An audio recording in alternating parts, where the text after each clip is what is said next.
Buat teman-temanku yang baru gabung, bisa cek di playlist untuk urutan videonya. Untuk judul baru, bisa cek juga di playlist channel ini. Bab 1006, Liu Zhou. Suasana menjadi mematikan dan langit menjadi gelap seolah-olah badai sedang terjadi.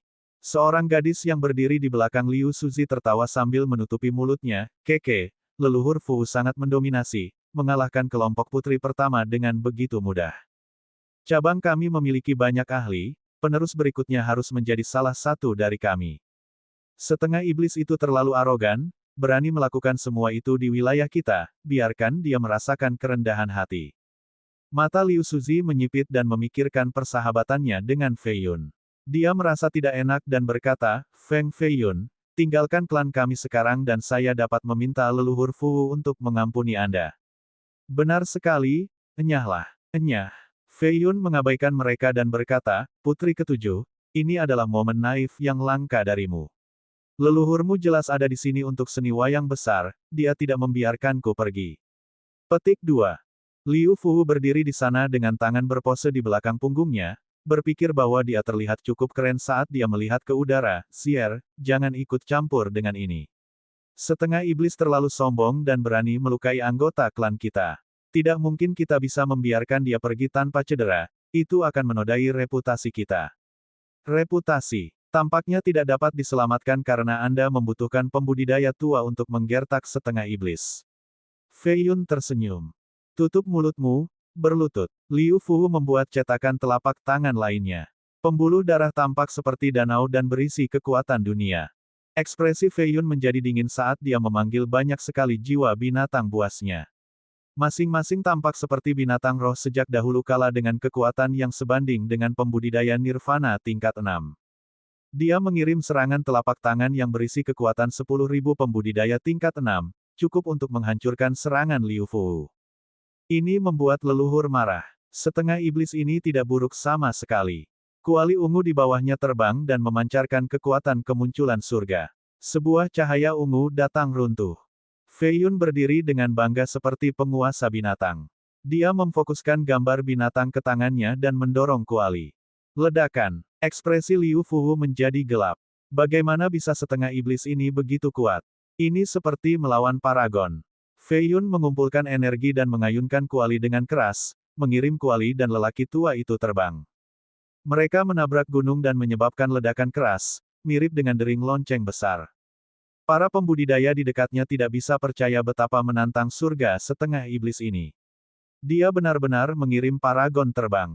Liu Suzi menarik napas dalam-dalam dan berpikir, setengah iblis ini berkembang terlalu cepat, kecepatan kultivasinya sebenarnya lebih cepat daripada Yi.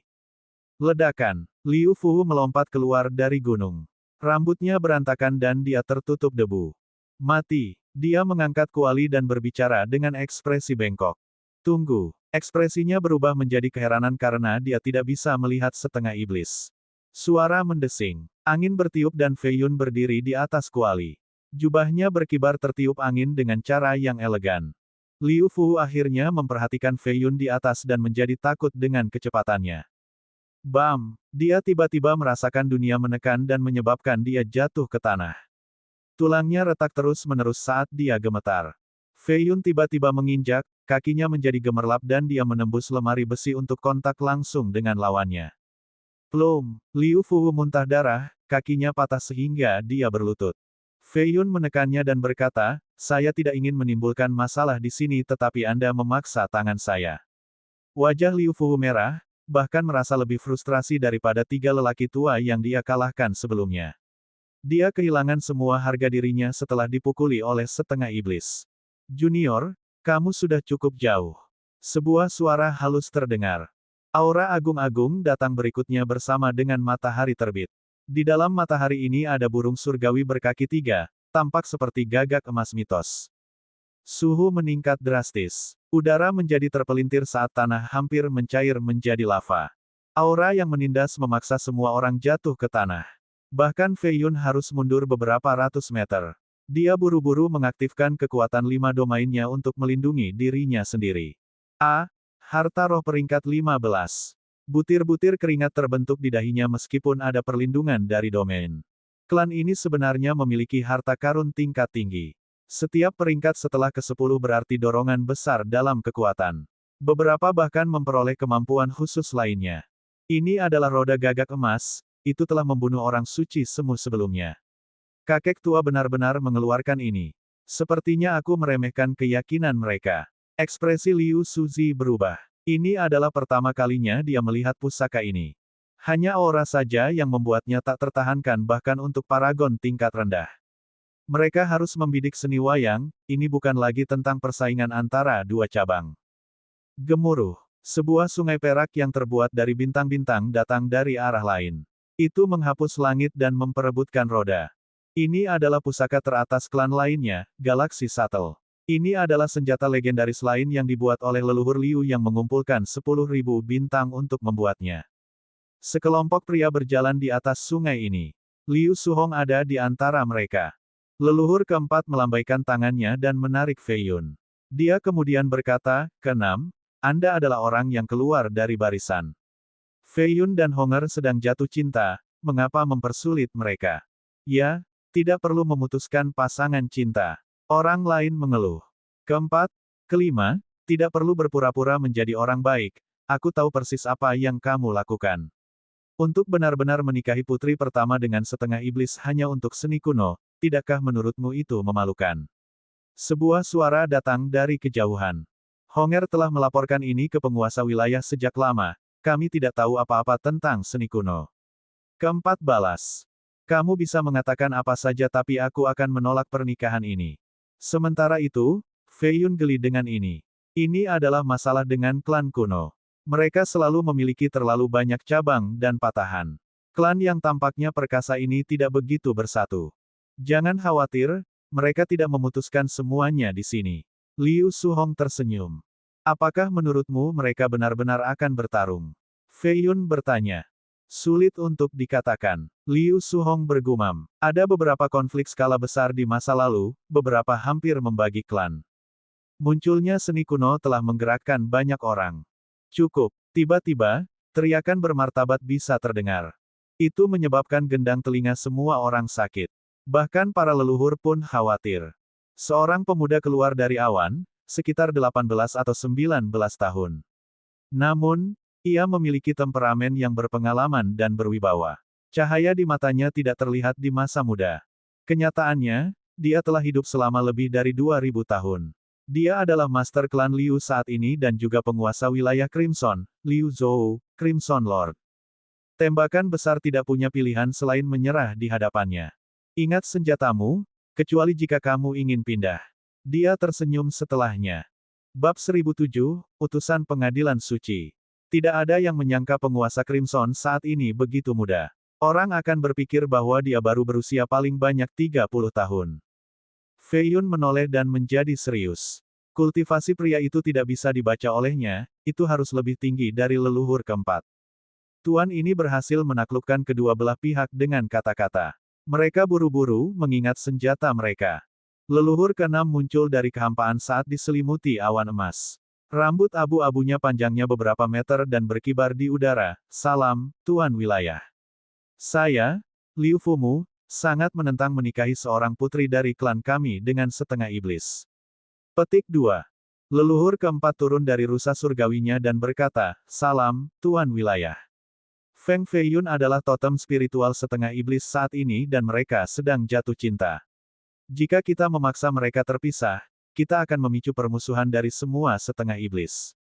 Tuan melambaikan tangannya dan berkata, Paman leluhur, tidak perlu memikirkan masalah ini. Cabang kami mengetahui masalah ini dan saya akan mengadakan pertemuan antara ketujuh cabang untuk kompromi.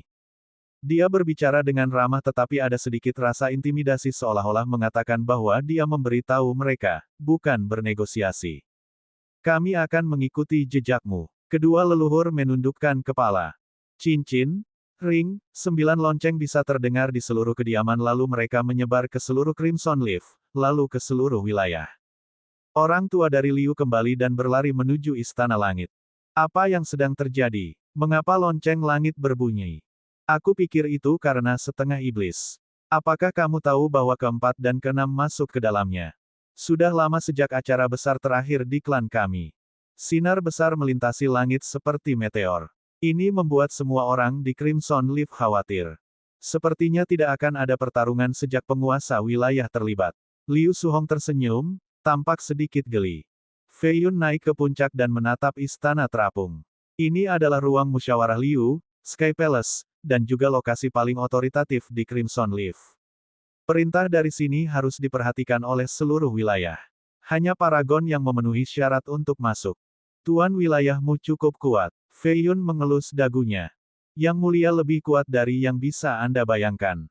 Meskipun dia baru berkultivasi selama 2000 tahun, dia sudah menjadi dewa perang di Myriad Rache Battlefield, dan terkenal di Six Central. Liu Suhong berkata dengan hormat. War God adalah gelar tertinggi umat manusia, membutuhkan 100 juta poin kontribusi. Dari cabang mana dia? Fei Yun lebih khawatir tentang ini. Ekspresi Liu Suhong menjadi serius saat dia melirik Liu Suzi, dia ayah kandung Suzi. Ekspresi Fei Yun juga berubah, lalu kenapa kamu bersaing dengannya? Itu bunuh diri? Saya yakin penguasa wilayah Anda ada di pihak Liu Suzi. Sepertinya aku sudah mati. Ayo lari saja. Suhong memelototinya dan berkata, Tuan tidak dapat mengganggu kompetisi penerus. Selain itu, majelis leluhur dari 7 cabang juga memiliki pengaruh besar. Petik 2. Perkumpulan leluhur. Ini termasuk 21 anggota dari ke-7 cabang, dipilih dari leluhur berusia 3 hingga 8.000 tahun. Mereka bekerja sama dengan penguasa wilayah untuk memerintah klan kami dan Crimson. Para anggota akan berubah setiap 1000 tahun melalui sebuah kompetisi. Jadi, leluhur ke-4 dan ke-6 sama-sama anggota. Fei Yun mengangguk. Ya, cabang kami memiliki total 8 anggota, jangan meremehkan kami. Liu Suhong masih dipenuhi dengan kepercayaan diri. Tampaknya para lelaki tua asli dari klan belum menunjukkan diri mereka. Kekuatan klan kuno tidak bisa diremehkan. Sakit kepala Fei Yun menjadi lebih buruk karena melarikan diri dari sini sepertinya sulit. Selain itu, mereka bersaing dengan seseorang yang ayahnya adalah pemimpin klan saat ini. Dia melirik Liu Suzi yang sedang menatap istana langit. Dia dengan lembut menggigit bibir bawahnya, sepertinya merenungkan sesuatu. Dia merasakan tatapannya dan berbalik untuk memelototinya sebelum mengirim pesan telepati, aku menyuruhmu untuk enyah tetapi kamu tidak mengindahkan peringatanku. Tidak ada gunanya menatapku sekarang, aku tidak bisa menyelamatkanmu. Fei Yun menjawab, orang suci Aquamun sialan itu meniduriku, itu tidak akan menjadi masalah jika dia tidak mengungkapkan seni wayang besar. Yi, ya, gadis nuri yang tidak bisa tutup mulut. Di mana dia sekarang? Saya yakin dia terlalu malu untuk melihat saya dan mungkin duduk di sudut menyesali memiliki mulut besar.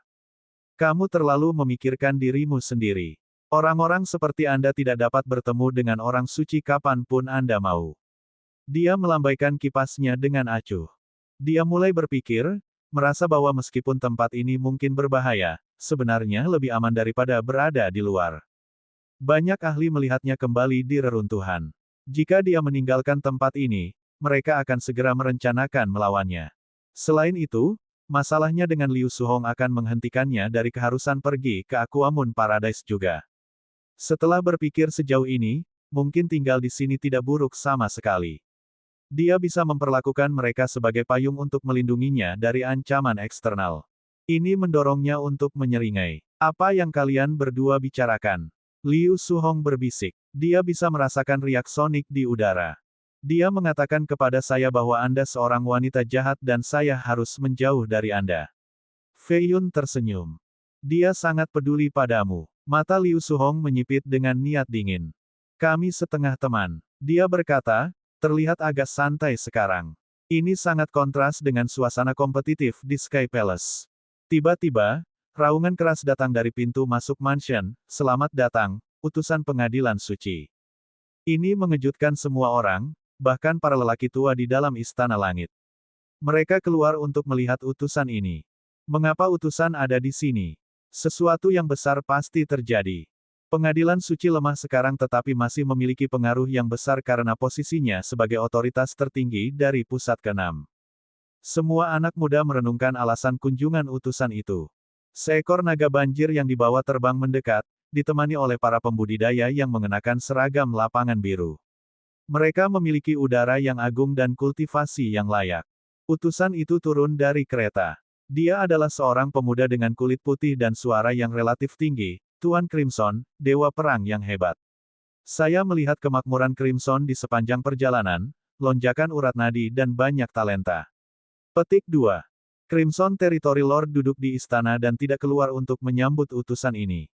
Dia tersenyum dan berkata, itu pasti perjalanan yang panjang. Siapkan kursi untuk tamu kita. Utusan itu dengan senang hati membungkuk dan memasuki istana bersama kelompoknya. Fei Yun melihat ini dan sedikit mengerutkan kening, Tuan wilayah Anda tidak menunjukkan banyak rasa hormat. Kembali di dinasti Jin, seorang utusan akan diperlakukan seolah-olah kaisar ada di sini secara pribadi. Para bangsawan harus berlutut. Ini tampaknya tidak terjadi di sini. Pada awal pusat ke-6, pengadilan suci adalah yang tertinggi dan semua penguasa wilayah harus patuh. Sekarang, pengadilan hanya memiliki otoritas atas nama, tidak lebih. Para bangsawan tidak lagi peduli. Liu Suhong berkata dengan jijik, mereka memiliki pasukan sendiri dan fondasi yang kuat. Belum lagi seorang utusan, bahkan penguasa pengadilan suci tidak ada artinya. Jangan kaget. Dia melanjutkan, saya mendengar penguasa saat ini hanyalah boneka, seekor anjing yang dipelihara oleh Azure Lord. Selir tercintanya, Snow, oleh seorang pangeran dari klan ini. Dia menyaksikan ini dengan matanya sendiri dan pergi dengan tergesa-gesa, tidak ingin mengganggu pangeran. Dia minum selama 3 hari 3 malam untuk melupakannya, hanya untuk menjadi lelucon di mata semua orang. Tuan mana yang akan memberikan wajah seperti itu kepada penguasa? Bab 1008, tangkap Tuan dan kendalikan bawahannya. Feng Feiyun tersenyum dan menggelengkan kepalanya, memikirkan alasan yang menyedihkan untuk seorang penguasa. Meskipun pengadilan suci melemah, itu masih penguasa pusat ke-6 di atas kertas. Penguasa wilayah tidak bisa terlalu terang-terangan dengan penghinaan mereka. Yang mulia memberi utusan ini wajah yang cukup dengan memberinya audiensi. Tuan-tuan lain mungkin bahkan tidak mau repot-repot menemui utusan. Liu Suhong tersenyum. Kelompok utusan itu pergi secepat dia datang. Beberapa saat kemudian, Liu Suhong menerima pesan dari leluhur di Istana Langit, alasan kunjungan utusan itu. Karena dia adalah seorang kandidat, statusnya berbeda dari murid-murid lainnya. Dia menerima informasi dengan cepat untuk membuat rencana. Fei Yun telah mencapai level tinggi dengan Grand Cheng Art-nya. Dia diam-diam mengaktifkannya untuk memata-matai percakapan mereka. Jadi ternyata utusan ini ada di sini untuk menyampaikan dekrit yang layak untuk direnungkan, panggilan semua penerus untuk berpartisipasi dalam evaluasi fraksi sekali dalam setiap 80.000 tahun. Evaluasi fraksi. Fei Yun tidak tahu banyak tentang ini tapi bagian pertama membuatnya penasaran. Penerus Crimson belum ditentukan. Siapa yang akan dikirim oleh kakek tua itu? Dia berhenti memata-matai setelah mendengarkan konten penting, tidak ingin ditangkap oleh Tuan. Liu Suzi dan Liu Suhong sama-sama menerima informasi ini sehingga mereka saling melirik. Orang bisa melihat kilat mengalir melalui mata mereka saat mereka menjadi kompetitif. Liu Suhong, Liu Suzi, masuk ke Istana Langit. Suara agung tiba-tiba datang dari istana. Keduanya terkejut tetapi tentu saja, ini sudah diduga. Mereka merapikan pakaian mereka dan memasang ekspresi bermartabat saat mereka terbang menuju istana. Yang paling bahagia tidak lain adalah Feng Feiyun. Keputusan yang tiba-tiba itu mencuri perhatian semua orang jadi sekarang, dia tidak dalam bahaya besar. Sungguh menyedihkan, untuk pengadilan suci jatuh ke level ini. Kura-kura itu berbicara. Mengapa? Semua kekuatan besar akhirnya jatuh dan yang muda akan menjadi tua. Jika mereka tidak memiliki penerus yang tepat, mereka pada akhirnya akan jatuh. Tapi tunggu, apa evaluasi fraksi ini? Feng Feiyun bertanya. Kura-kura itu sudah tua dan berpengalaman. Jika tahu tentang seberapa makmur pengadilan dulu, secara alami tahu lebih banyak informasi tentang pusat ke-6. Itu menjawab dengan suara sedih, pusat ke-6 dibentuk 1.600.000 tahun yang lalu dan memiliki 148 wilayah. Penguasa pengadilan suci menunjuk 148 kontributor sebagai penguasa wilayah, 3 di tingkat surga, 9 di tingkat bumi, dan 136 di tingkat manusia. 3 level ini secara alami berbeda. Misalnya, tingkat surga dapat memiliki hingga 50.000 domain, bumi dapat memiliki 30.000, dan yang terakhir hanya 10.000. Petik 2. Ini tentu tidak adil sehingga beberapa dari mereka memprotes. Karena itu, Penguasa saat itu mengatakan bahwa setiap 80.000 tahun, akan ada evaluasi baru untuk level ini. Penguasa kemudian akan memutuskan berdasarkan kriteria tertentu. Mereka rumit dan jangan buang waktu untuk mereka sekarang. Penguasa pasti takut pada penguasa wilayah yang bersekongkol dan bekerja sama, oleh karena itu perlu menciptakan permusuhan dan persaingan di antara mereka.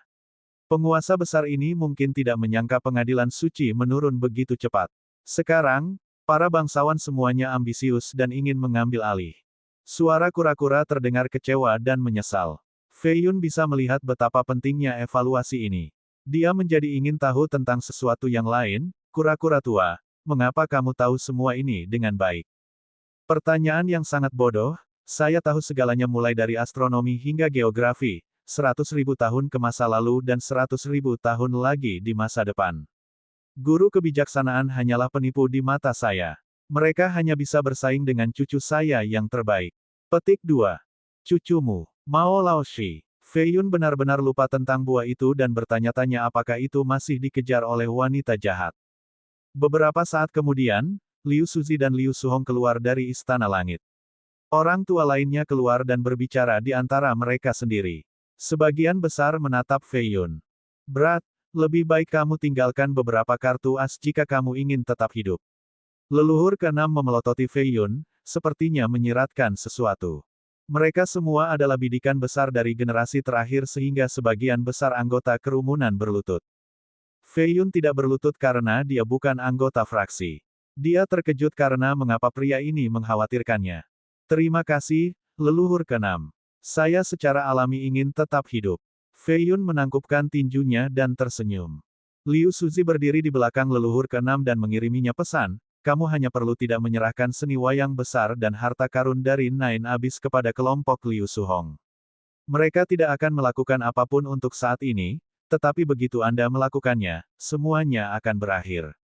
Fei Yun kemudian mengerti komentar leluhur keenam.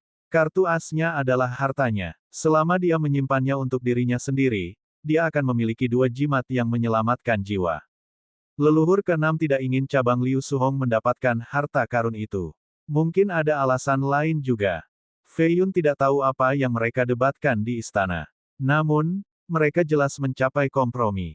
Secara keseluruhan, Fei Yun untuk sementara aman. Keenam, jangan menakuti Fei Yun, dia orang baik. Tanggal pertunangan mereka akan diputuskan 2 hari dari sekarang dan akan dimulai setelah penilaian. Feng Fei Yun akan menjadi menantu klan kami. Leluhur keempat tersenyum. Belum tentu, sesuatu mungkin terjadi selama perjalanan, bukan? Zier, ayo pergi. Leluhur keenam tersenyum. Cabang keenam mendengus dan pergi bersama. Keenam, coba yang terbaik, aku menunggu, keke. Leluhur keempat membelai jenggotnya. Fei Yun masih memiliki banyak pertanyaan. Pasti ada detail yang disembunyikan darinya. Kedengarannya seolah-olah dia akan pergi ke pengadilan suci juga. Tentu saja, dia tidak perlu menunggu lama sejak Liu Suhong datang menemuinya di malam hari. Dia mengenakan gaun bunga persik, kulitnya bisa terlihat di bawah cahaya lampu. Dia menatap Fei Yun dengan matanya yang berbintang. Dia duduk di sisi lain meja dan memegang gulungan kuno yang menggambarkan sejarah Six Central. Evaluasi ini tampak seperti keputusan dari pengadilan suci tetapi pada kenyataannya, itu adalah rencana dari fraksi Azure.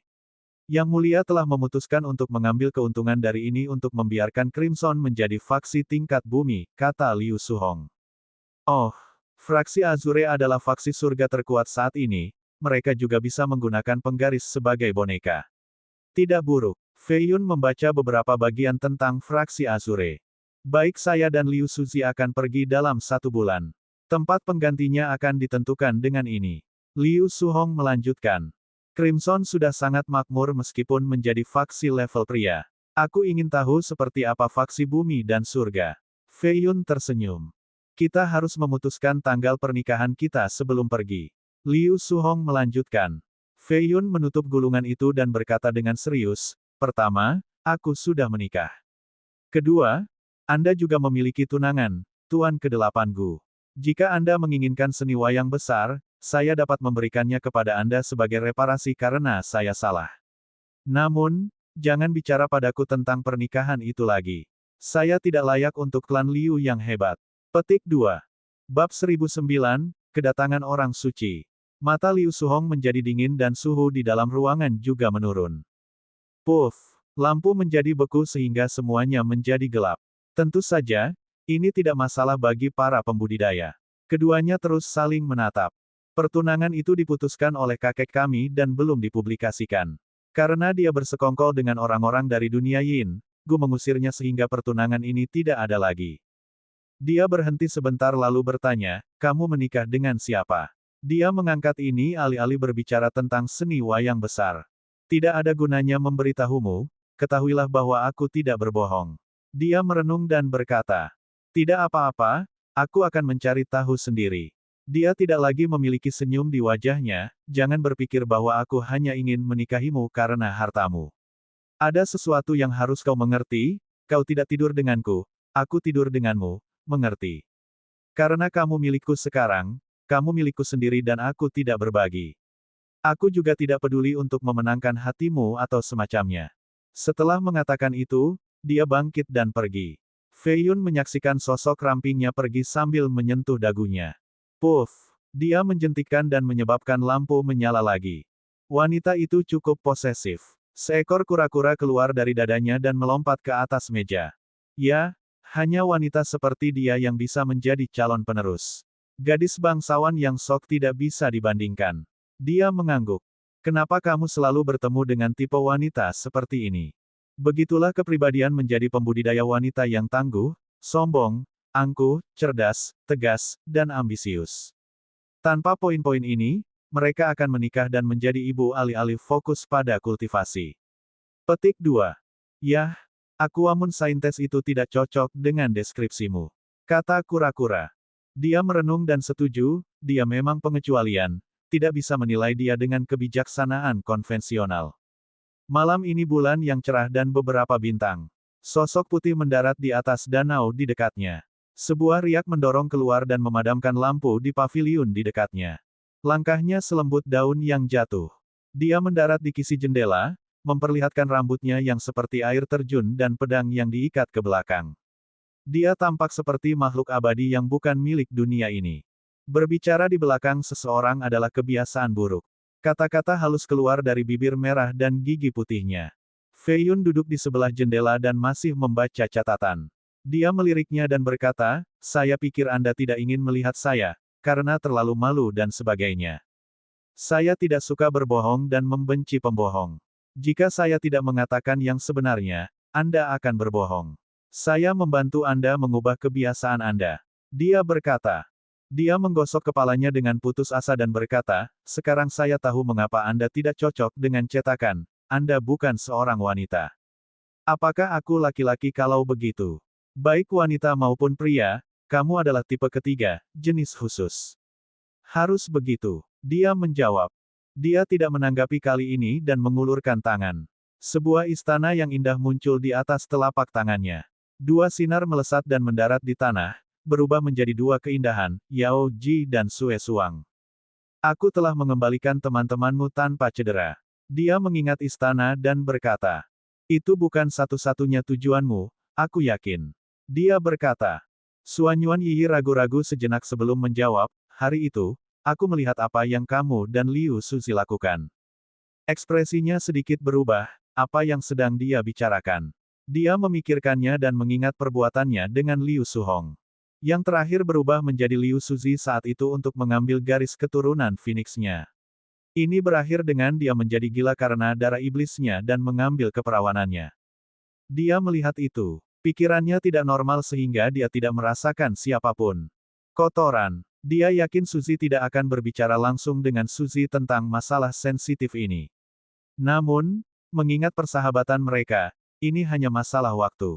Begitu mereka membicarakannya lebih lanjut, Liu Suzy akan mengetahui bahwa itu adalah Liu Suhong, bukan dia. Ini akan memungkinkan dia untuk memaksa Liu Suhong ke biara untuk pertobatan seumur hidup. Adapun Fei Yun, hukumannya adalah kematian. Haruskah aku memberitahu Yi yang sebenarnya sekarang agar dia tidak mengoceh? Dia memikirkannya dan segera berpikir bahwa ini konyol. Yi pasti akan berpihak pada Liu Suzy. Dia tidak bisa ceroboh mengingat situasi genting. Tidak ada orang yang bisa dia percaya. Pertunangan akan diputuskan dalam beberapa hari ke depan. Yi akan membantu Liu Suzi saat itu dan semuanya akan terungkap. Situasinya tampak agak mengerikan. Dia dengan lembut mengetuk meja dan menyebabkan lampu berkedip. Yi dapat melihat perubahan dalam ekspresinya dan berkata, ini adalah urusan pribadimu dan aku tidak boleh ikut campur. Namun, dia adalah teman baik saya jadi jika Anda mengecewakannya, saya tidak akan memaafkan Anda, bahkan jika itu bertentangan dengan prinsip saya. Aku tidak percaya kamu mengatakan pertemuan kita. Bagaimana keadaannya? Dia menghela nafas dan berkata. Pertama, dia perlu menenangkan Yi. Dia agak cemas akhir-akhir ini. Dia menutup matanya dan menggertakkan giginya sambil memasang ekspresi pahit, ini semua salahku, yang benar adalah, aku dipaksa oleh Liu Suhong. Dia menginginkan harta karun dari Nine Abyss.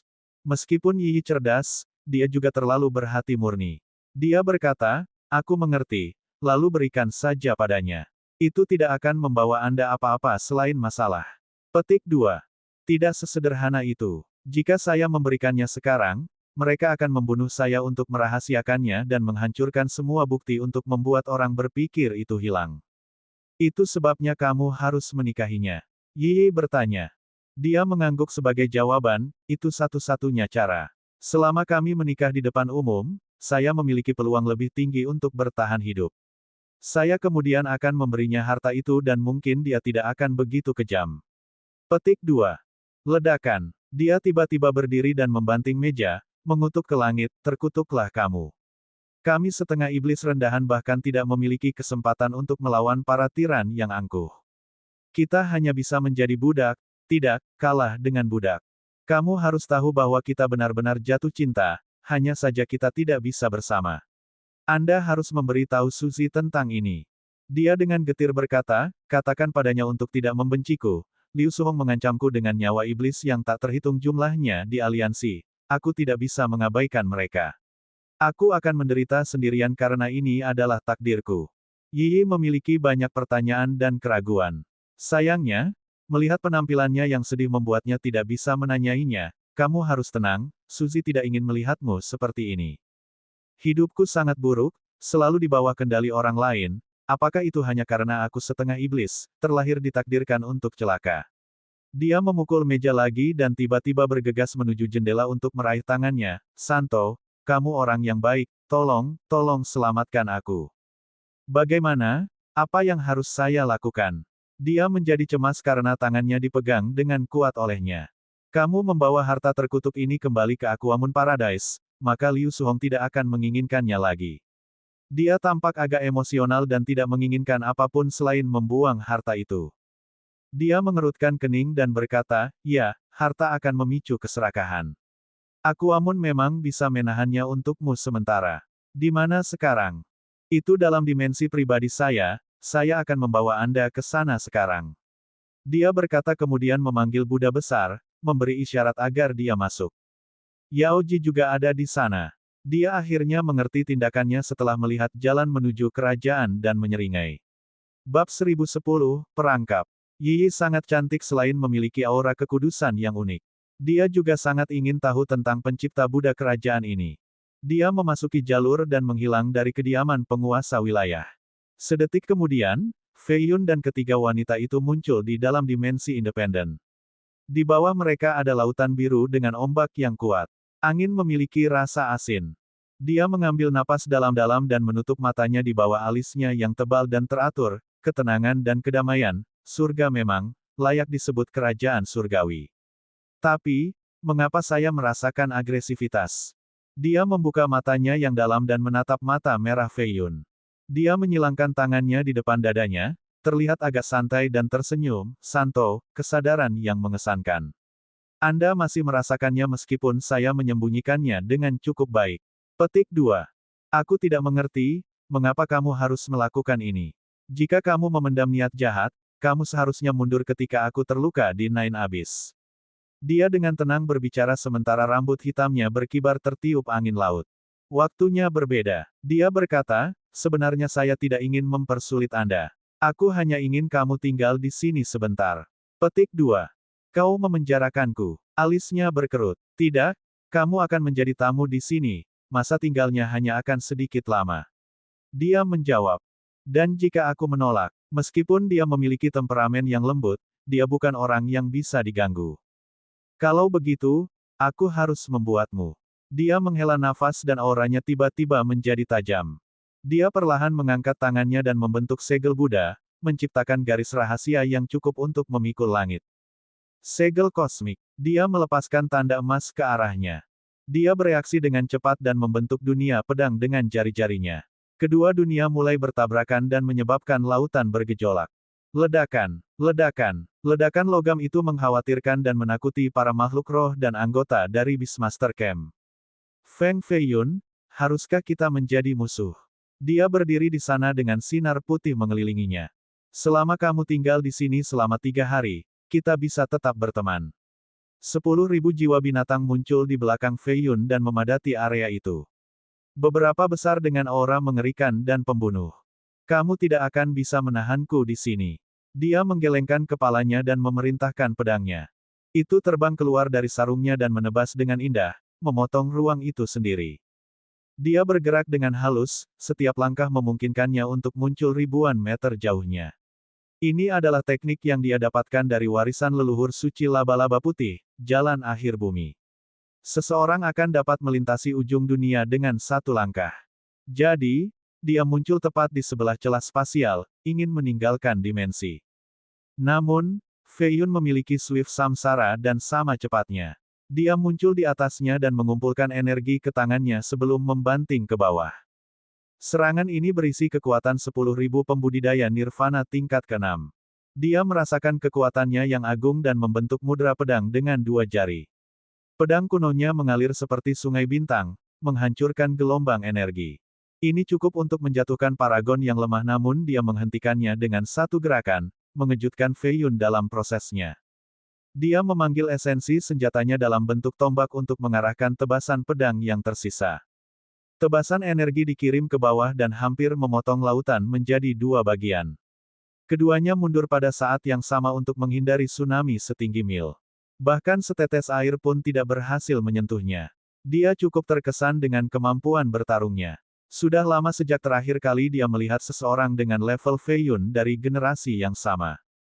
Hanya itu yang bisa kamu lakukan. Di sisi lain, dia menyeka butiran air dari wajahnya dan rambutnya basah. Dia berbicara besar tetapi merasakan tekanan yang belum pernah terjadi sebelumnya dari kejeniusan yang luar biasa ini. Niat pertempurannya melonjak seperti matahari terbit. Teknikmu unik, sama dengan bakatmu. Anda akan bisa melawan saya secara merata jika saya belum mencapai level ke-7. Arus Anda tidak bisa menghentikan saya. Dia mengungkapkan. Kamu sudah mencapai level ke-7. Dia bertanya. Mencapai level ke-7 adalah pencapaian yang luar biasa. Hanya orang suci dalam legenda yang bisa mencapai level ini saat masih semuda dia.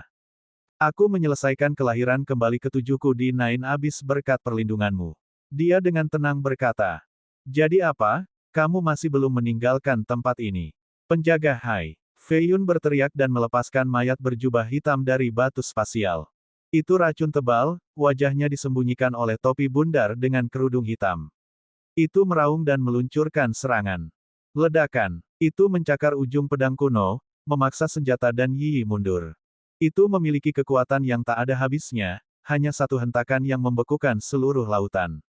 Itu kemudian menembakkan energi bawah ke Yi. Dia berhenti mundur dan berdiri tegak, menunjukkan lekuk tubuhnya yang tak bernoda. Dia menggambar bulan sabit dengan tangannya dan meneriakkan, pedang hati, bulan sabit. Tebasan bulan sabit keluar dari pedang dengan kekuatan yang tak terbendung. Plum, itu memotong lengan mayat itu. Ketika lengan itu jatuh ke laut, itu mengubah es menjadi warna punggung karena energi jahatnya. Dia mendarat di air dan mengingat senjatanya, aku bisa saja menghancurkan Guardian Haimu sekarang. Dia tersenyum dan berkata, kitab pedang meditasi hati memang mengesankan. Dia menggunakan seni wayang besar untuk menempelkan lengan mayat itu ke belakang sebelum mengingatnya kembali ke batu spasial. Kau menyerah. Dia bertanya, apa yang telah Anda tunjukkan sejauh ini tidak cukup bagi saya untuk menyerah. Dia menggelengkan kepalanya. Dia mengenakan baju besi naga Phoenix dan kekuatannya melonjak terus-menerus. 4 kekuatan berbeda terwujud menjadi kenyataan, Draconic, Phoenix, Buddha, dan Taois. Armor itu belum membangkitkan kekuatannya yang sebenarnya, tetapi ini sudah cukup untuk meningkatkan kekuatannya secara signifikan. Paling tidak, auranya sebanding dengan miliknya sekarang. Dia menjadi serius dan menganggapnya lebih kuat dari Paragon tahap awal. Dia melayang di udara dan mengambil pose meditasi. Dia menutup matanya dan diselimuti aura tenang, benar-benar berbeda dari aura agresif Fei Yun. Ledakan. Tanda binatang muncul di lengannya dan berubah menjadi bulu api surgawi. Dia kemudian mengirim mereka ke Yi Yi. Matanya tetap dekat saat dia mengangkat satu jari ke arah segel Phoenix. Pedang di belakangnya terbang ke arah itu. Ledakan. Sebuah neraka meledak dari pertukaran dengan panas yang cukup untuk menguapkan lautan di bawahnya. Makhluk hidup di kerajaan menjadi gugup. Mereka menatap ke selatan, menyadari bahwa pertempuran besar sedang terjadi di lautan. Yi Yi menyerupai anggrek yang berakar di udara, hanya menggerakkan jari-jarinya yang seperti batu giok untuk mengirimkan sinar dengan maksud pedang yang mencakup semua. Fei Yun sama sekali tidak takut dengan sinar ini meskipun mereka bisa mengalahkan Paragon karena armornya. Dia mulai melepaskan teknik destruktif. Insinerasi Phoenix. Segel kosmik. Api Phoenix. Seni Buddha tanpa batas. Pada saat yang sama, esensi senjata berubah menjadi pedang yang tak terhitung jumlahnya. Mereka menghujani seperti meteor untuk menjatuhkan domain pedang hati Yi Yi. Bab 1011, Pertempuran Mengesankan. Angin, kematian, samsara, semua di bawah perintahku. Yi Yi berdiri dan akhirnya menggenggam pedangnya, melepaskan niat pedang tanpa batas dalam satu tebasan. Energi ini bukan lelucon, mampu menarik momentum dimensi dengannya. Fei Yun buru-buru melompat mundur dengan tangan terentang seperti sayap elang. Dia mengaktifkan kelima domain. Yang paling jelas adalah Phoenix, banyak sekali binatang buas, dan ulat sutra. Mereka tampak seperti dunia independen. Adapun Grand Cheng dan Sein Domain, keduanya tidak terlihat dan internal. Kehadiran mereka nyaris tidak terlihat. Ledakan, ledakan, ledakan. Tebasan itu menembus tiga domain pertama dan menembus Grand Cheng Art, langsung menuju ke jantung Fei Yun. Kecepatannya luar biasa, muncul di depan Fei Yun dalam sekejap mata meskipun sudah puluhan mil jauhnya sebelumnya. Sinar putih memancar darinya untuk melawan wilayah Fei Yun. Dia terus menekan pedangnya ke depan. Tindakannya terlihat sangat lambat tetapi pada kenyataannya, gerakan ini tidak dapat dihindari. Meskipun Fei Yun mengenakan baju besi naga Phoenix, pedangnya juga istimewa. Itu menembus baju besi dan menyebabkan dia merasa sakit. Meski begitu, dia tetap tenang. Matanya hanya berjarak setengah meter darinya. Dia bisa melihat setiap rambut alisnya dengan jelas dan bayangannya di matanya. Dia mengumpulkan energi suci di tubuhnya ke ujung jarinya dan memutuskan untuk membidik hatinya. Energi suci ini cukup untuk menghancurkan hati. Jika dia kalah, dia harus membawanya bersamanya juga. Suara mendesing. Tiba-tiba, dia menarik kembali pedangnya dan mundur satu langkah, muncul 30 mil jauhnya. Kenapa dia berhenti? Apakah dia mengenali energi suci saya? Mata Fei Yun menjadi serius, berpikir untuk membunuhnya. Sayangnya, dia cukup jauh dan karena gerakannya yang cepat, akan sulit untuk benar-benar menyerangnya. Saya setuju untuk tinggal di sini selama 3 bulan. Bisakah kamu memberitahuku kenapa? Suaranya halus.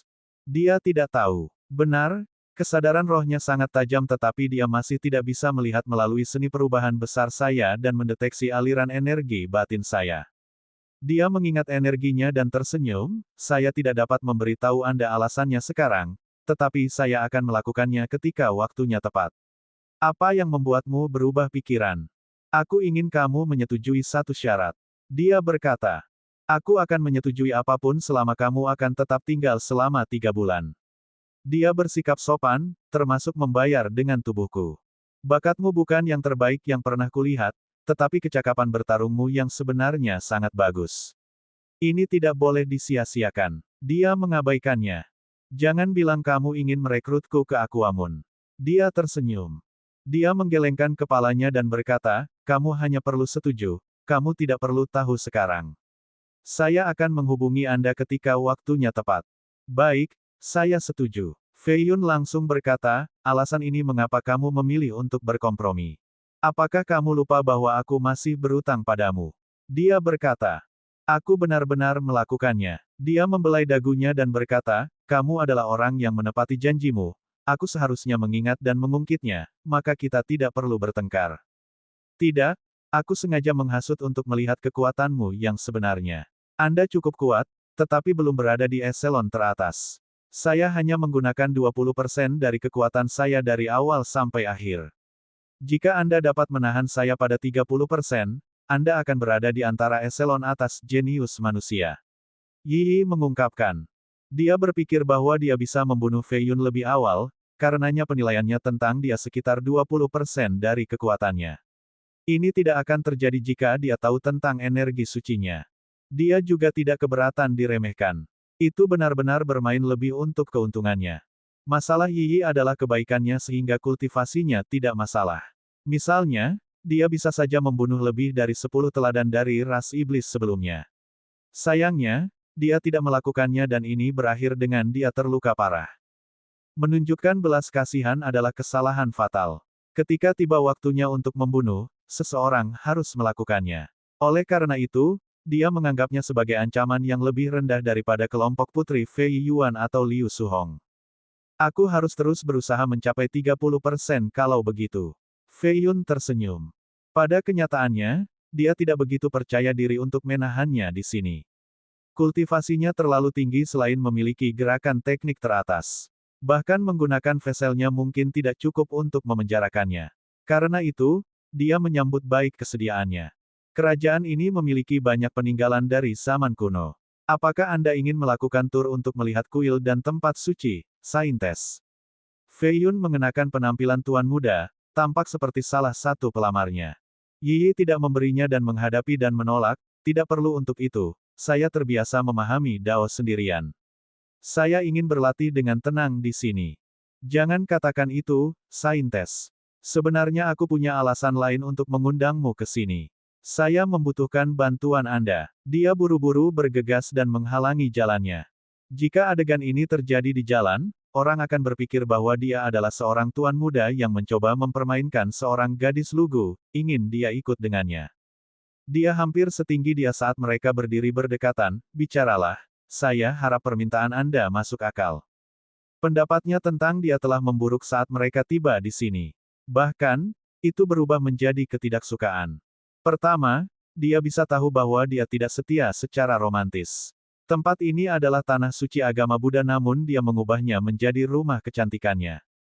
Jika senior Fo Chanzi mengetahui hal ini, dia mungkin akan jatuh dan mati karena marah. Dia telah menggunakan niat sucinya sebelum memeriksa para wanita. Dia berpikir bahwa semua gadis dari Beastmaster Camp adalah selirnya. Dia menganggapnya karena bermain dengan Liu Suzi dan kemudian bergaul dengan Liu Suhong. Dia tidak tahu pikirannya dan terus melanjutkan, kerajaan berubah dari alam tingkat tinggi menjadi dimensi kecil. Saya meminta bantuan Anda untuk mempercepat perubahan ini. Apa yang kamu minta dariku? Dia bertanya, ikuti aku. Dia berubah menjadi sinar dan menghilang ke cakrawala. Detik berikutnya, dia berada 1 juta mil jauhnya di lautan lain. Ada penghalang tak terlihat di udara yang memaksa air kembali, menghasilkan pusaran air yang mencapai ke dasar. Ini tidak lain disebabkan oleh sepotong besar batu roh meteorik. Mengingat kultivasi Fei Yun, dia tidak bisa mencapai jarak 100 meter darinya. Saya ingin mendorong batu ini ke dalam inti sehingga akan berfungsi sebagai jantung kerajaan. Itu akan mempercepat prosesnya. Dia berkata dengan penuh semangat. Misalnya, Crimson Leaf memiliki sesuatu yang serupa dan menciptakan tarikan gravitasi yang kuat. Ini membuat tempat itu jauh lebih baik untuk peningkatan kultivasi. Jika hal yang sama terjadi di sini, maka kerajaan tersebut akan benar-benar menjadi tempat suci bagi kultivasi Buddhis. Dia merasa bahwa karena dia mewarisi warisan Fo Chanzi, dia harus melakukan yang terbaik untuk membuat tempat ini lebih baik bagi umat Buddha meskipun dia sendiri tidak menyukai agama Buddha. Bab 1012, Kerajaan itu murni. Sebuah altar besar ada di kediaman penguasa wilayah. Itu dibangun di atas pegunungan dan menjadi lebih tinggi. Basis dan dindingnya terbuat dari mayat iblis dan batu roh. Itu berisi lapisan darah kemunculan surga juga, karenanya auranya menakutkan. Hukum dan energi dari Crimson Leaf mengalir ke altar. Terlepas dari sumber daya dan tenaga yang tersedia untuk faksi mereka, mereka masih membutuhkan waktu setengah bulan untuk menyelesaikannya. Seorang pelayan berkata bahwa itu dibangun untuk dua putri. Itu berisi metode kuno untuk meningkatkan kultivasi mereka. Itu adalah kekuatan iman, bukan dari makhluk hidup manapun tetapi meminjam dari dewa kuno. Liu Suzi dan Liu Suhong telah sibuk dengan ini sehingga mereka jarang ada. Orang-orang tua dari dua cabang, anehnya, tidak mengganggu Fei Yun juga. Ini memberinya lebih banyak waktu untuk tinggal di kerajaan dan memperbaiki batu meteor dengan Aquamoon Scientist. Ini adalah tugas monumental yang tidak kalah dengan altar di luar. Itu akan membutuhkan mereka berdua bertahun-tahun untuk menyelesaikannya. Dengan demikian, dia bahkan merekrut binatang roh tingkat nirvana. Bro, apakah kamu suka bagaimana aku mengubur urat nadi ini? Feng Qingqing memanjat keluar dari tanah, tertutup lumpur dan tanah dari atas ke bawah. Tangan aslinya yang terbuat dari batu giok kotor. Bahkan kucing putihnya, Whitey, berwarna coklat. Dia menyeka wajahnya tetapi ini hanya membuatnya lebih kotor. Fei Yun menggunakan tatapan Phoenix-nya untuk melihat urat nadi mengalir yang membentang 600.000 mil di bawah tanah dari pusat kerajaan ke barat laut. Dia kemudian tersenyum dan memuji, ini bagus. Pasti banyak pekerjaan, Qingqing. Tidak sama sekali, apakah kamu ingin aku melakukan hal lain? Matanya bersinar seperti bintang. Dia senang akhirnya memiliki sesuatu untuk dilakukan. Menggali jalur bawah tanah tidak membosankan sama sekali. Kerajaan memiliki 21 pembuluh darah roh skala besar dan satu pembuluh darah besar. Untuk mengubur inti, mereka harus menghubungkan semua pembuluh darah ini bersama-sama terlebih dahulu sebelum menyebarkannya untuk meningkatkan stabilitas. Serahkan padaku selanjutnya. Dia berkata. Dia mengenakan jubah naga Phoenix dan berubah menjadi Phoenix besar. Sayapnya membentang bermil-mil sementara tubuhnya ditutupi sisik drakonik. Auranya membuat semua orang ketakutan. Bahkan Aquamoon Scientist menjadi khawatir meskipun menyadari potensi ini. Dia memanggil penguasa dan aura khusus karena dia memiliki kekuatan lebih dari paragon tingkat yang lebih tinggi sekarang. Setengah iblis ini memiliki kartu as ini, akan sulit untuk mengalahkannya jika dia menggunakannya. Berapa banyak rahasia lain yang dia miliki? Ledakan. Phoenix menabrak tanah dan menghancurkan puluhan ribu mil. Sebuah kawah muncul dan terus membesar. Ledakan keras dan gempa dahsyat mengambil alih kerajaan. 2 hari kemudian, sinar keberuntungan melesat ke langit dari kawah. Aquamoon Scientist mengumpulkan hukum dunia di sekitarnya. Dia menjadi pusat dari segalanya. Abu Sarira di langit berputar di sekelilingnya seperti bintang. Tangannya mengandung energi yang luar biasa. Dia mengaktifkan satu untai energi penguasa dan menembakkannya langsung ke tengah kawah. Ini adalah kekuatan artefak suci. Hanya satu untai yang memiliki kekuatan luar biasa, cukup untuk memindahkan batu meteor raksasa ini. Gemuruh. Kerajaan menjadi tidak stabil dan keras. Dalam kehampaan, seseorang bisa melihat banyak alam tingkat rendah dan menengah yang tertarik oleh kerajaan sebelum berasimilasi. Ini adalah pemandangan yang megah, bintang yang melahap yang lain. Awalnya, kerajaan itu hanya memiliki diameter 21 juta mil. Setelah 10.000 tahun, itu menjadi 24 juta mil. Sekarang, itu menjadi 65 juta mil dalam satu hari. Ini hanya awal. Dengan hati di tempatnya, kerajaan melahap alam tingkat rendah. Bahkan beberapa alam tingkat tinggi ditambahkan. Proses ini berlanjut selama beberapa hari. Pada hari keempat, diameternya melebihi 100 juta mil. Ruang samudera 58 kali lebih besar, tanah biasa menjadi 76 kali lebih besar. Ini membuatnya selangkah lebih dekat untuk menjadi dimensi kecil. Tanpa langkah yang kuat ini, dibutuhkan 100.000 tahun untuk melakukan hal yang sama. Terlihat agak sepi masih. Fei Yun berdiri di ujung kerajaan dan mengamati kekosongan. Tanah di bawahnya menjadi lebih keras dari sebelumnya karena keberadaan hati. Yi memiliki perasaan bahagia yang aneh saat terlibat dalam menciptakan dunia. Dia hanya mendengar legenda tentang ini, tidak berharap untuk benar-benar berpartisipasi suatu hari nanti. Jika kerajaan tidak ternoda oleh kekotoranmu, aku tidak keberatan tinggal lama dan bekerja untuk mengubah tempat ini menjadi surga Buddhis, yang sebanding dengan Aquamoon Paradise, tanah suci bagi umat manusia seperti kuil kuno.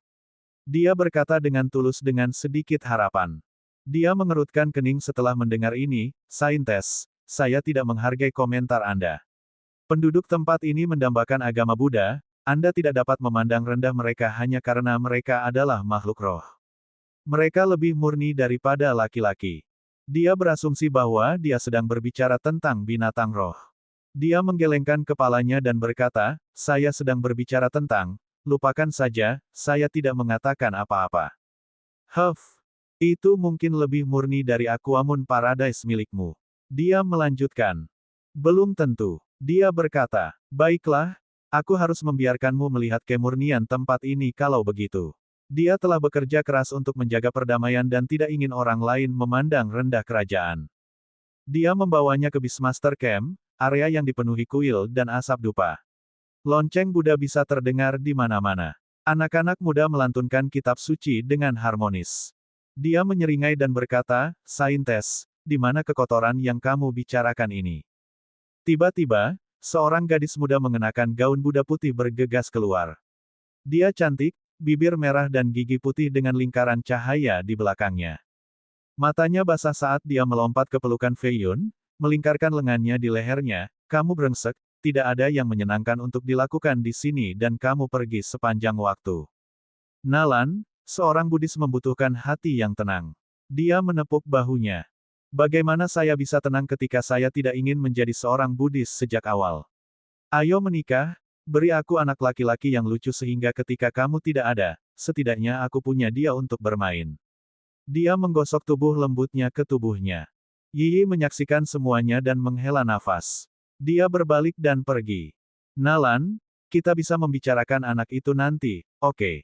Ucapnya dan langsung mengejar. Saintes, izinkan saya menjelaskan, itu hanya kebetulan. Nalan adalah sepupu saya yang lebih muda, hubungan kami sangat murni, ini hanya kesalahpahaman. Petik 2. Dia menarik napas dalam-dalam dan berkata, seorang praktisi Buddhis yang memeluk Anda di tanah suci ini adalah penghinaan terhadap agama Buddha. Jika senior Fo Chanzi mengetahui hal ini, dia akan menjadi gila. Dia masih muda dan melakukan apapun yang dia inginkan, Anda harus memberinya lebih banyak waktu untuk mengkultivasi pikirannya. Mari kita lupakan masalah ini dan pergi ke tempat lain. Saya menjamin Anda bahwa itu akan menjadi surgawi. Petik 2. Fei Yun membawa Yi ke lembah yang dikelilingi pegunungan. Di dalamnya ada istana dengan ubin merah dan bahkan satu pagoda yang menjulang tinggi. Bab 1013, Kesengsaraan Kelahiran. Tempat ini memiliki hutan hijau dengan daun seperti batu giok. Orang bisa melihat atap candi melalui mereka. Nyanyian spiritual Buddhis datang dari kuil-kuil tersembunyi ini, berkontribusi pada suasana damai seolah-olah ada seorang Buddha yang tinggal di sini. Murid perempuan Beastmaster bermeditasi di trotoar batu biru dan berkultivasi. Kehadiran Fei Yun dan Yi tidak mempengaruhi mereka karena mereka berada dalam kondisi zen. Beastmaster memiliki persyaratan rekrutmen yang ketat dan hanya memilih kandidat yang tepat, mereka yang memiliki hati yang tenang. Seperti yang Anda lihat, para murid Beastmaster hanya mendambakan agama Buddha.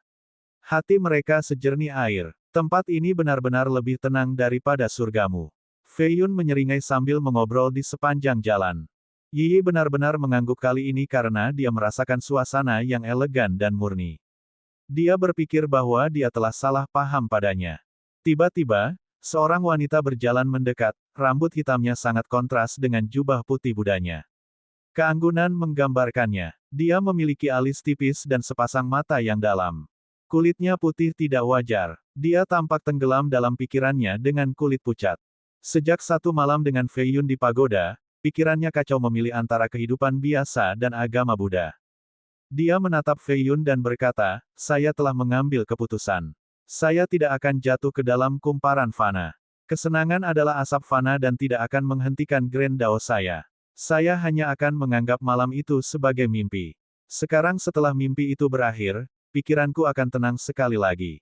Dengan itu, dia melarikan diri kembali ke pagoda dan menutup pintu. Sejak saat itu, pintu-pintu itu tidak pernah terbuka lagi. Fei Yun menatap pagoda dan merasakan sentuhan kepahitan. Dia memahami perjuangan internalnya dan berpikir bahwa dia mungkin terlalu jauh. Siapa dia? Yi bertanya. Yang tertinggi dari cabang ini, yah, kamu harus mendengarkanku. Hubungan kita sangat rumit, tidak seperti yang kamu pikirkan. Wajahnya memerah saat dia mencoba membela diri. Luo Yuer kemudian juga muncul dari hutan. Dia tampak khawatir saat dia memberitahu Fei Yun, bayi Sister Luofu bertingkah dengan fenomena aneh. Tuan Muda Feng, kamu harus datang sekarang. Fei Yun tidak lagi berpikir untuk mengubah pikiran Yi. Dia tidak punya pilihan selain mengakui bahwa ada hal-hal tertentu tentang kerajaan. Fenomena apa? Bawa aku ke sana. Fei Yun segera mengikuti Luo Yuer. Yi sedikit mengerutkan kening dan mengikuti juga karena penasaran. Asteris. Ketika mereka sampai di sana, mereka sudah melihat kerumunan, Dewi Sihir, Yao Ji, Sue Suang, saudara perempuan Ji, dan Feng Qingqing. Fenomena itu membuat semua orang khawatir. Yang paling mencolok adalah sinar ungu yang melesat dari pavilion, tampaknya menembus domain. Vegetasi yang terkena cahaya ungu tumbuh dengan cepat. Mereka ditutupi lapisan terang menyerupai batu kecubung. Himne Dao bisa terdengar di udara. Hujan turun bersamaan dengan sambaran petir. Seolah-olah Dewa Guntur turun. Ini mendorong semua orang untuk mundur.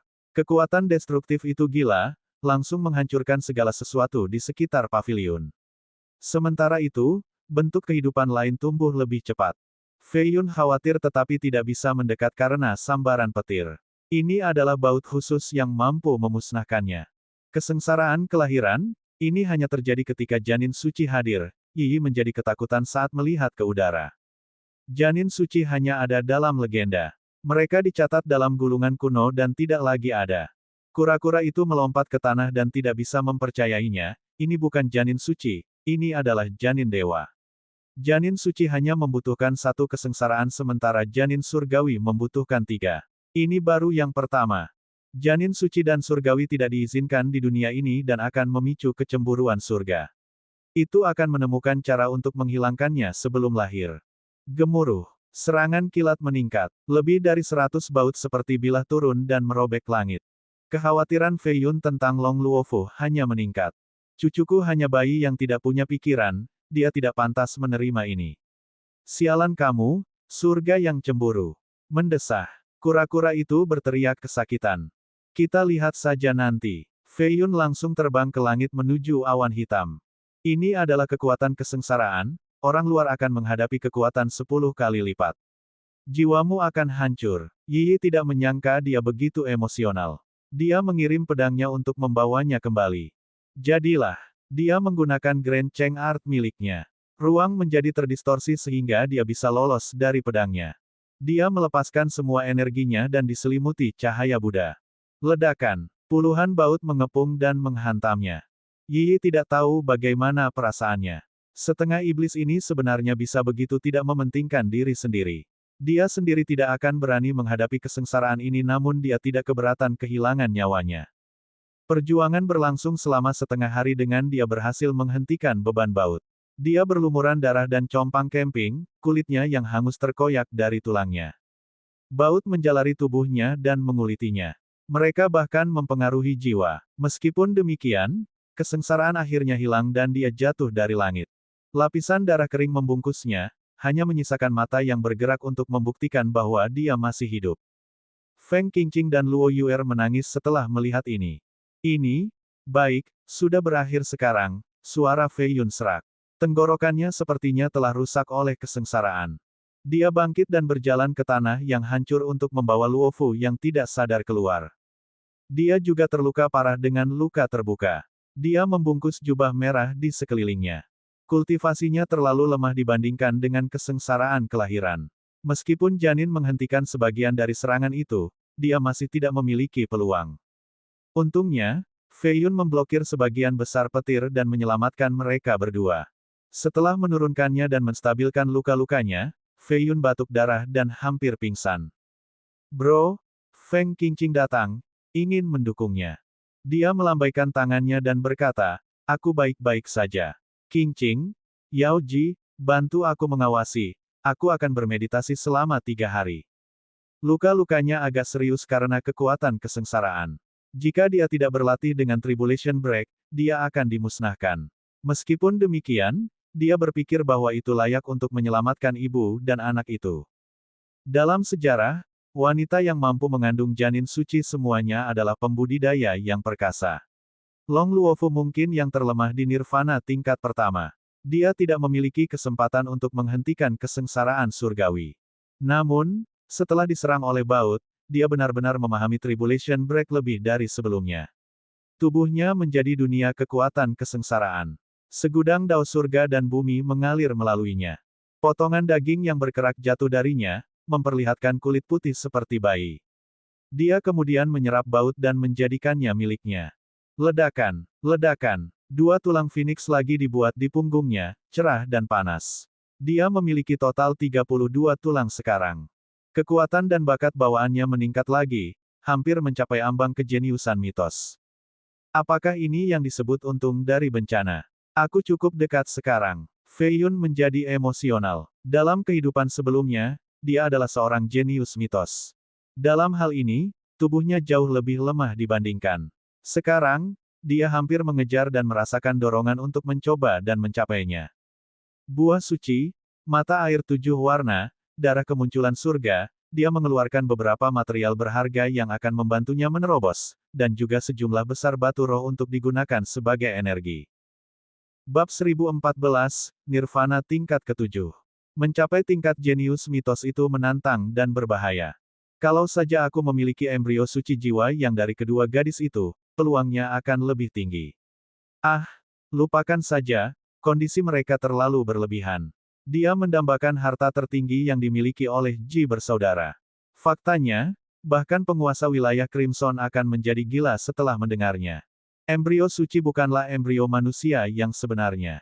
Ini mengubah dantian seseorang menjadi bentuk embrio, mirip dengan jiwa para Taois yang baru lahir. Untuk menjadi orang suci, seseorang harus mengubah dantian mereka menjadi bentuk ini terlebih dahulu. Embrio suci jiwa yang bahkan lebih luar biasa, hanya memiliki afinitas yang. Bahkan orang-orang kudus dari zaman kuno tidak dapat mencapai langkah ini. Jika Feng Feiyun mendapatkan embrio ini, dia akan segera menjadi jenius mitos. Selain itu, kultivasi dan kecakapan bertarungnya yang sebenarnya akan melambung seperti angin. Sayangnya, kedua saudara perempuan itu terlalu keras kepala dan menuntut pernikahan sebagai gantinya. Dia mencoba yang terbaik untuk membujuk mereka, sebaliknya tetapi mereka tidak mau mengalah. Bahkan tanpa embrio, saya memiliki urat roh Trinitas Api dan urat roh Mata Air, itu akan membantu. Dia menggunakan Grand Cheng Art dan memobilisasi momentum bumi. Dia memimpin urat api ke tanah, membakar segala sesuatu di sepanjang jalan dengan laharnya. Dia kemudian melompat ke nadi roh. Vena roh Trinitas Api dibuat dari kombinasi 3 api yang berbeda, api asal gelap pertama, api neraka gelap kedua, dan api sejati gelap ketiga. Dia juga makan buah suci dan minum 2 jenis mata air 7 warna. Tubuhnya menjadi gemerlap dengan berbagai kekuatan dan berubah menjadi patung 5 warna. Proses penyempurnaan mulai memperbaiki tulang dan darahnya sambil menghilangkan kotoran. Nyala api tiba-tiba menjadi ganas dan berubah menjadi neraka yang memasuki tubuhnya. Meskipun pertahanan fisiknya luar biasa, itu masih tidak bisa menghentikan kekuatan api, terutama yang ketiga. Api sejati gelap ketiga dianggap sebagai raja api, bukti kehancurannya. Dia ingin menggunakan api untuk meningkatkan bakatnya, sesuatu yang menantang surga dan menghina raja api, maka hukumannya. Pembuluh darah, meridian, dan tulangnya hangus dan meleleh. Di sisi lain, berbagai kekuatannya mencoba menyembuhkannya. Sayangnya, pemulihannya tidak secepat kehancuran. Tulang Phoenix-nya diaktifkan dan melepaskan kekuatan mereka untuk menghentikan api. Vena darah pegas. Vena roh lain yang terbuat dari darah mengalir ke tubuhnya dan meningkatkan vitalitasnya. Ini menciptakan keseimbangan antara penciptaan dan kehancuran. Sayangnya, keseimbangan itu tidak bertahan lama. Api mulai menyerang tulangnya, bahkan jiwanya sedang meleleh. Mencapai tingkat jenius mitos setelah lahir itu sulit. Hanya orang-orang kudus selama masa muda mereka yang melakukannya. Jika dia terus begini, dia akan menjadi abu. Aku tidak bisa menyerah sekarang. Phoenix abadi, kelahiran kembali. Dia makan pil nirwana dan ingin mempertaruhkan semuanya, ingin melakukan kelahiran kembali ke-7 pada saat yang genting ini. Kekuatan hidup dan mati seharusnya membantunya mencapai tingkat mitos. Kedua urat nadi melilit di sekelilingnya seperti dua naga. Waktu berlalu dan siapa yang tahu apakah dia masih hidup di dalam cahaya yang menyilaukan. Setelah waktu yang lama, kehidupan kembali bersinar dengan percikan. Sepertinya ada Phoenix Tukik di sana. Itu mengeluarkan pekikan memekakkan telinga yang bisa didengar di seluruh kerajaan. Hukum dan energi di domain mulai mengalir ke arahnya. Suan Yuan Yi berdiri di atas sebuah pagoda, gaun putihnya berkibar tertiup angin. Dia tampak seperti bulan tanpa cacat yang tergantung di atas atap. Dia bisa melihat bola api membesar dan menerangi cakrawala. Tekanannya sangat besar. Orang bisa melihat sepasang sayap di dalam bola besar itu. Hanya satu bulu yang membentang bermil-mil. Pembakaran berlangsung selama 1 hari penuh sebelum padam. Fei Yun akhirnya bisa terlihat duduk dalam pose meditasi. Area di sekitarnya telah direduksi menjadi sesuatu seperti kristal datar. Kulitnya berkilauan, lebih lembut dari kulit wanita. Rambutnya tergerai di bahu. Kekuatan api bertebaran di sekelilingnya. Hanya satu percikan yang bisa menyatukan gunung. Bentuknya saat ini sepertinya terbuat dari api, bukan daging. Auranya murni dan menakutkan. Itu menjadi domain api dengan daya rusak yang luar biasa. Ada 42 titik terang secara internal, tulang Phoenix-nya. Dia telah mencapai tingkat ke-7 nirvana setelah mengkonsumsi 2 pembuluh darah roh dan mendapatkan 10 tulang Phoenix. Kultivasinya telah melonjak tetapi dia tidak tahu apakah dia berada di level mitos atau tidak. Pada kenyataannya, garis antara tingkat sejarah dan mitos tidak begitu jelas. Satu-satunya cara untuk mengetahuinya adalah dengan benar-benar bertarung dalam pertempuran. Dia mengumpulkan kekuatannya kembali ke dalam tubuhnya. Akhirnya, auranya menghilang dan dia menjadi normal kembali. Bro, kultivasimu meningkat lagi. Feng Qingqing datang, masih memegangi Waiti. Saya beruntung. Dia tersenyum dan mengangguk. Bagaimana Anda meningkatkan begitu cepat? Dia tampak tidak bahagia, tidak ingin ditinggalkan dan dilupakan seperti anak tiri. Bagaimana saya bisa kalah? Saya memiliki warisan Raja Dewa Kerangka. Tidak ada jalan. Dia menjentikkan dahinya dan berkata, bakatmu sempurna dan ada afinitas jahat yang kuat di dalam dirimu. Masalah Anda adalah kemalasan Anda, itu sebabnya Anda tidak bisa mengejar saya. Jika Anda hanya berusaha sedikit lebih, mungkin Anda akan meningkat lebih cepat. Petik 2. Betulkah? Betulkah? Matanya menyala. Dia mencium pipi Waiti sekali sebelum menghilang ke cakrawala, kemungkinan besar untuk pelatihan. Dia mirip dengan Nalan Suejian, tidak pernah matang secara mental. Adapun Fei Yun, dia khawatir tentang Long Luofu dan berlari. Namun, dia melakukan lebih baik daripada yang bisa dia bayangkan. Kekuatan misterius mengalir di sekelilingnya.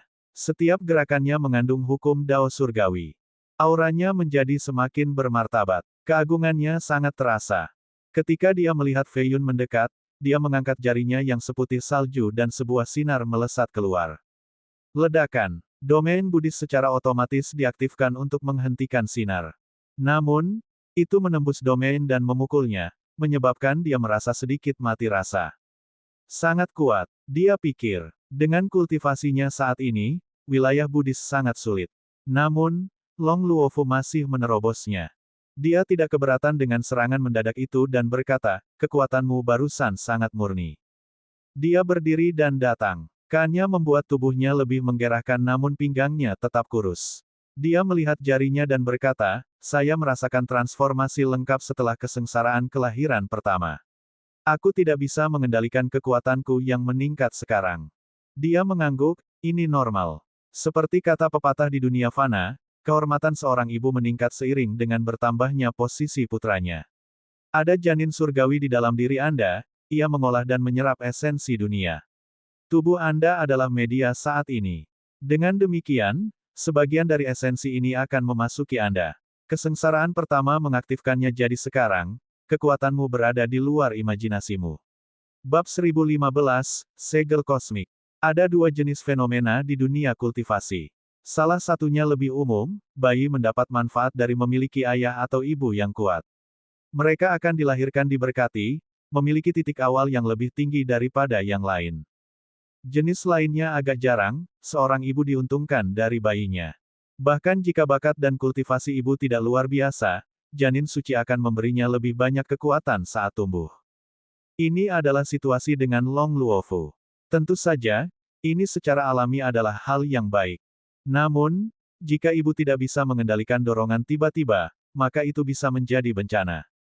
Fei Yun mengajarinya hukum prestasi tertinggi sehingga dia bisa mengendalikan kekuatan baru ini. Setelah mengajarinya dasar-dasar, dia pergi dengan tenang. Dia masih belum menyerah pada embrio suci jiwa yang jadi dia pergi mencari para suster lagi. Ini sia-sia karena mereka tidak mengalah. Dia tidak punya pilihan selain menyerah. Jika tidak dimaksudkan, tidak perlu dipaksakan. Dia menjadi berbeda setelah mencapai level ke-7. Dia ingin melawan Yi Yi lagi karena keduanya berada di level yang sama sekarang. Hanya sedikit yang bisa mencapai tingkat ke-7. Dia ingin tahu apakah Immortal Phoenix Physics dan Golden Silkworm Scripture lebih kuat dari Heart Meditation Sword Scripture dan Earth's Endao. Dia memiliki langkah akhir bumi sementara dia memiliki Swift Samsara. Teknik pedangnya sempurna tetapi dia memiliki Tribulation Break. Dalam kehidupan sebelumnya, Sui Yueting membunuhnya dengan kitab suci pedang, menembus tubuh Phoenix-nya dengan penyergapan. Dorongan itu tidak mengandung belas kasihan. Dia tidak memiliki kesempatan untuk benar-benar mengalaminya sebelum mati. Di tengah perenungannya, dia mendapati dirinya berada di sebelah lautan. Bulan cerah dan awan merah yang menguntungkan. Pantulan bulan tampak seperti sisik perak, berayun lembut mengikuti arus. Dia berjalan di atas air seolah-olah itu adalah tanah. Setiap langkah menciptakan bunga teratai. Ini karena afinitas Buddhis di dunia dapat merasakan kekuatan murninya. Itu berkumpul dan terwujud dalam bentuk teratai. Setelah langkah yang tak terhitung jumlahnya, ia mencapai sebuah pulau. Di sana, seorang wanita berbaju putih memegang pedang berdiri menunggu. Aku tahu kamu akan datang, kata wanita tanpa cacat itu. Aku ingin menyaksikan pedang terkuatmu. Ketika dia berhenti, ombak di bawahnya berubah menjadi Buddha suci. Dia menggelengkan kepalanya sebagai tanggapan, kitab suci pedang menggunakan hati untuk mengendalikan. Menggunakan tebasan yang lebih kuat akan menghabiskan semua keinginan dan kekuatanku, artinya hatiku akan mati. Jantung akan mati setelah tebasan terkuat. Dia bergumam. Dia mengangkat tangannya dan menciptakan kosmo di dalamnya. Puncak berubah menjadi gunung dan danau berubah menjadi lautan. Ini adalah Cosmic Seal, sebuah teknik dari diagram ketiga dari kitab suci Ulat Sutra. Dia telah menggabungkan 3 juta teknik berbeda untuk menciptakan kosmo ini. Meskipun belum mencapai keadaan purba, itu masih sangat merusak.